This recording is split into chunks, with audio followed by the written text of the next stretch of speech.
we have officially made it through winter, and that feels really good. This was our first off-grid winter in the Airstream. You know, granted, we spent last winter in the Airstream, but we were hooked up to city power. We had utilities and running water, and being up here this past winter was our first time truly being off the grid with no running water, no power to plug into. And I'm not gonna lie, I was a little bit nervous. I really was. I was nervous about how we were gonna make certain things work, showering situation, laundry, all of that. And we just figured it out. And as we figured it out, I realized that all that stress and worry was for nothing. It was really unwarranted. And I think with anything in life, especially living off grid or going into a van or just downsizing your entire lifestyle, you have to have the right attitude. You have to have the attitude of like, I don't know how I'm gonna do it, but I'm just gonna figure it out. What you got, Guapo? All right, so this is what I managed to salvage. Most of it's rough cut, so they just milled it with the bark still on it. And I figure some of these longer pieces will be great for our little garden bed over here.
volts of storage. 9,000 volts. 200 amps, 100 amps each.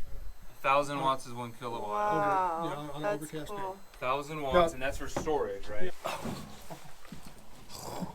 It's heavy. Oh yeah, that's a big boy. Those blue ones will be fun. Sick. We don't even own enough appliances to like power. Oh yeah, listen. Gorgeous. Stay nice and organized. It's awesome. People say that when you're my age, you can't build muscle. So we left my neighbor's house with the batteries. Man, he hooked us up with 10 solar batteries of the same variety, and then 1 or 2 larger ones. Absolutely insane. Really, really nice of him. Offered up my labor to help him with firewood or any future projects, just for being so nice. There's this cool piece of machinery in the forest that we've been wanting to go explore. Yeah. I think it's a piece of old mining equipment. I think it's a dumpster. She thinks it's like an old dumpster looking thing. You can't see it during like spring when things are overgrown. It's like super dense. This road that goes right here, that road goes up to the back of our property, ends right at our neighbor's property. What's so funny is the tree stump that's sitting there is where they had the cable tied around it to keep people from going up and down it. And these fucking loggers just came over here and just cut the tree down that had the cable on it. Stupid. Holes, dude. So, today is Jason's birthday. I love Jason very much and I just want to give him everything, but I guess he's pretty happy. He's just out here peeing in the forest and climbing on shit, so.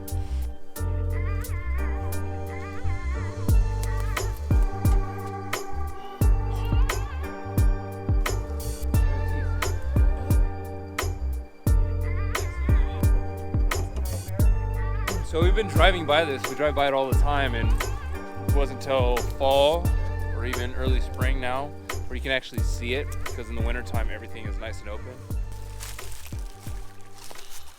Cute. I love this, dude.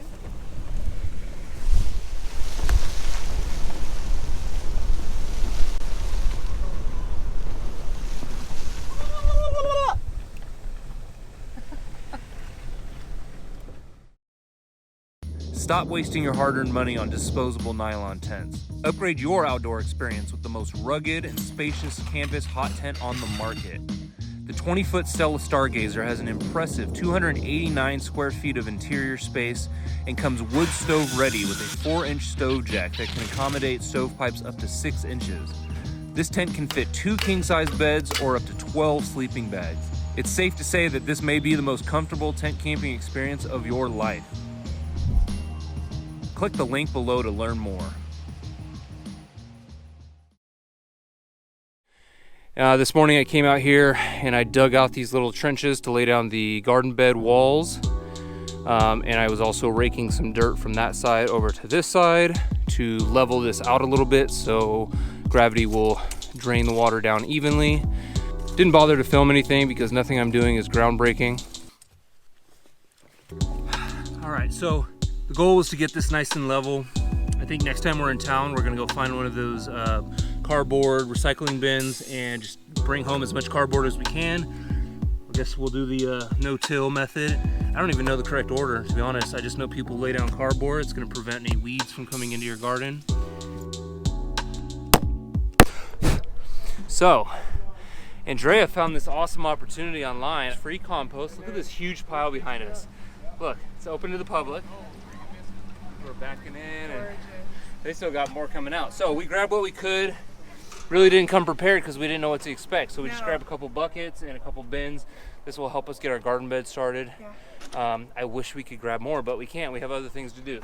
Who would have thought the free dirt was so popular? Cayenne. You know we're gonna make some hot sauce out of this, right? They're so cute.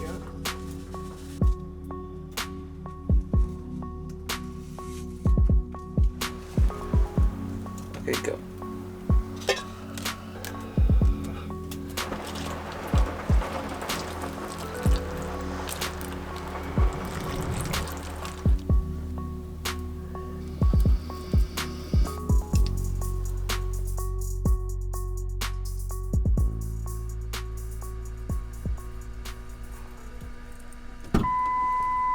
Okay. Woo! What's up, guys? Woo! 38 degrees. It is not 38 degrees outside right now. I'd say it is in the low 30s, high 20s. 2 days ago, it was almost 70 degrees. Absolutely gorgeous t-shirt weather. And now we're getting snow flurries. Winter's not done yet. Spring is here, but in our region, weather is unpredictable. It really is. One day it's 80 degrees, the next it's in the 50s. So I'm gonna go lock up the trailer. We're packing up the truck. We're gonna go do a shit ton of laundry. We're way behind on laundry. And I'm gonna go get some editing done for you guys, create some videos. What do you do to prepare for wind besides just like battening down the hatches, right? Making sure your tarps are weighed down and Squeezing your butt cheeks. Squeeze your butt cheeks. Hope for the best. All right, so totally forgot to film the ride home. We did it! Got all of our laundry done, which feels really good. Thank you, babe, for doing that. I got a little bit of editing done. Didn't get as much done as I would have liked. Always. But no complaints. And we got some French fries. And we're gonna make some kimchi fries. If you guys haven't had kimchi fries, you're missing out. It's such a simple, easy meal, and it's freaking delicious. Just order your French fries, try to bring them home. If they get soggy, just refry them in a cast iron pan. Add kimchi, spicy mayo, some green onion, and maybe some sesame seeds. So we're gonna do that right now. Probably do some more. So Andrea likes her mild kimchi. This is the brand that we go with. Whoa. And as of recently, I got the spicy one. Yeah. Cause I'm a spicy bitch.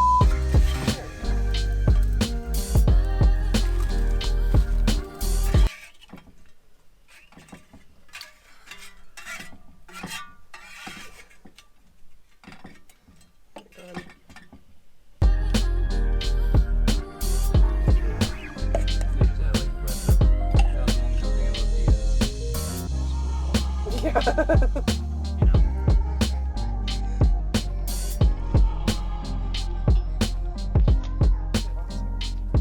Kind of mix it in, get all the flavors. It's all about finding the right ratio of kimchi to French fry. Sometimes a big bite of kimchi can be a little overpowering.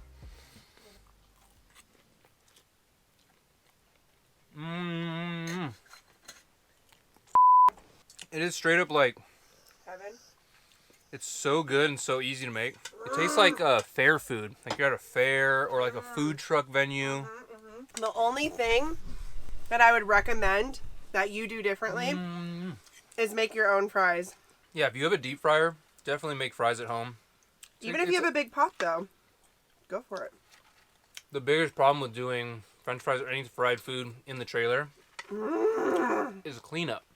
It's a pain in the ass, dude. It's messy. It just takes a lot of work, and we're in a tiny little space. So. With him, I would say maybe if you tell him like. What the f***? Dude, 2 days ago, 70 degrees, and now it's snowing again. It is full on snowing. I guess it's normal for this region during this time of year, but man, weather was just so nice. We were getting so comfortable with just enjoying the sunshine, and our solar panels were getting plenty of power. All this firewood was drying out. It was so nice, and here we are again. And as of right now, we have no more firewood. I just split a shit ton of firewood to get us through the night last night, and we burned all of it. For whatever reason, it was cold last night. We didn't have our insulation in the windows, and we definitely noticed it. Let me grab the firewood bag. I'm gonna cut some firewood and start stacking it around the stove so we can dry it out.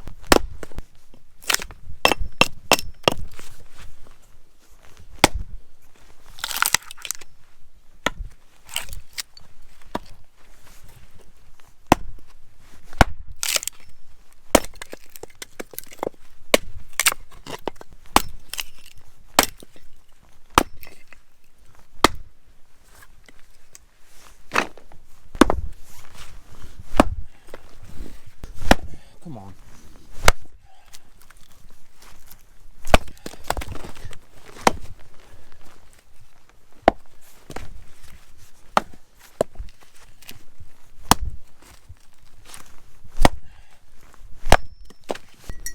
There he is. Come on. You can't go that far, bud. There's mountain lions and bears out here, dude. They're way bigger than you. Good boy. Good boy.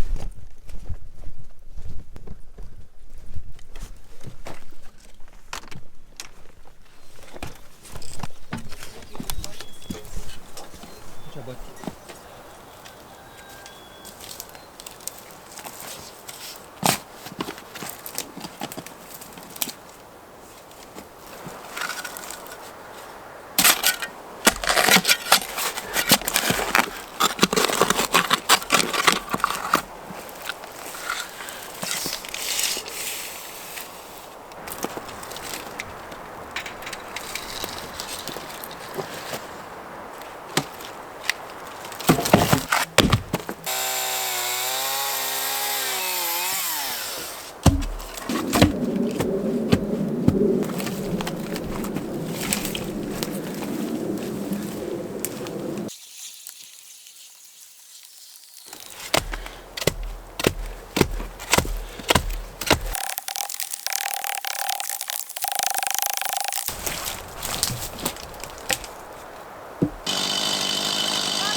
got the one wall done, and the reason why I did the wall is because all of the wind comes in here from the south, and you know, when we get a good rain or snowstorm, it's just gonna blow rain and snow all over my firewood. Now I'm gonna look for the straighter pieces to use as the roof, because I do wanna wrap the roof and be able to collect rainwater from that.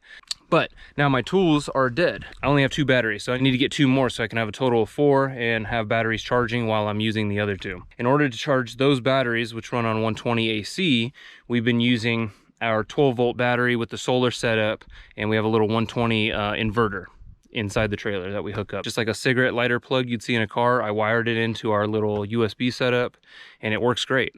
I've been charging the 4 solar batteries pretty much all morning until now, and they're reading 12.7 volts, and I want to charge my tool batteries. So I figured this would be a great opportunity to hook up the trailer system to our batteries and see if it works. So I'll show you right now. This is the current setup. It's an RV Marine deep cycle battery. It's been an awesome solution for the last few years. They're like $100, and our last interstate battery lasted us almost 4 years. So $100 for 4 years of use, pretty good deal. You can see it comes with two posts on each side. Here's your main power and ground source, and then your auxiliary, which right now is hooked up to our solar. And then you can see the solar panel plugs right into here. It's like a little plug and play setup from Zamp Solar.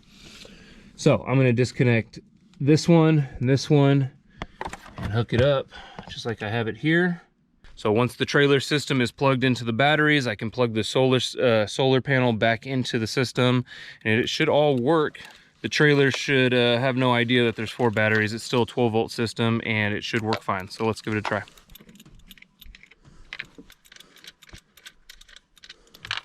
Trying to run the solar connection underneath. There we go. We got a little bit more slack. I think that might work.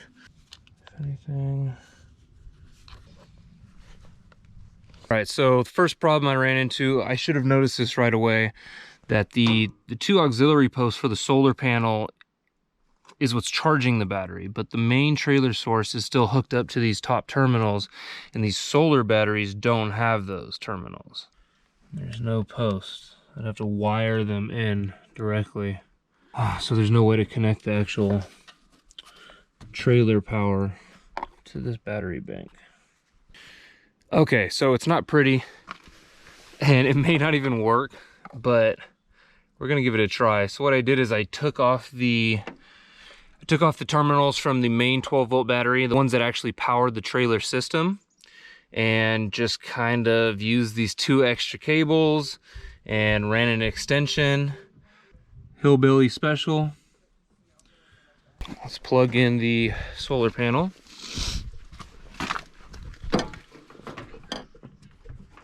All right, panel's in. All right, of course, battery's half full, or shows the battery condition. Getting plenty of sun. So let's see. So far, everything works. Turn on the battery connect, turn on the fridge, lights work, plugged in my phone. Everything's working so far. We'll give it a try. We'll give it a test drive for a week and see what that looks like. Tomorrow and the next day, I think we're getting rain. This is why I wanted to kind of get it figured out today, so I can let it just sit out and get all the sun exposure that we possibly can. It's cool because I have this whole side of the trailer, and then as the sun sets over here, I can move the panel up onto the hillside, or just direct it this way and get the last bit of sunlight before it sets. So, but that's the cool thing about having things that you can move around. Yeah, it's a pain in the ass, but it's kind of our lifestyle right now. You know, we got to scoop up the rainwater and put it on the wood stove or the gas stove to heat up our hot water. That's what we did yesterday to take showers. And although it's more work, it just makes life a lot simpler. There's less moving parts, less things that can break or go wrong. And we've been enjoying it so far, to be honest, no complaints.